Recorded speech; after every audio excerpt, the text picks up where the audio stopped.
ঈদের নতুন কালেকশন, ঈদের নতুন কালেকশন।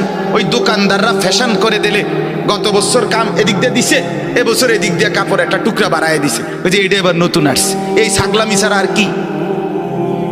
কথা বলেন না কেন? আপনার জুতার মধ্যে হয়তো আলগা একটা ফিতা লাগাই দিছে, ওই যে এটা এবার নতুন আইছে। বেকুব ছুটছে নতুনটা লেগে।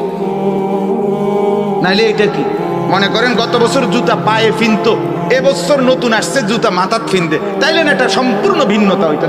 লেটেস্ট আসছে, এটা নতুন আসছে, এবারে জুতা মাথাত ফিনদে, তাইলে না একটা দারুণ হইল। হইলে গত বছর জুতা তো পায়ে ফিনছে, এবছরের জুতা তো কোথায় ফিনদে?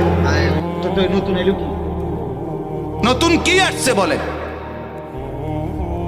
এই জন্য এটাকে ঠাট্টা মনে করবেন না, বরং দয়া করে মাহে রমজানকে কদর করে নিজেদের মা বোন স্ত্রী কন্যা ছেলে মেয়েদেরকে এই বাজার, এই দোকানদার, এই ফালতু কেনাকাটার পিছনে আল্লাহর দেওয়া এত বড় নিয়ামতকে প্রত্যাখ্যান করবেন না।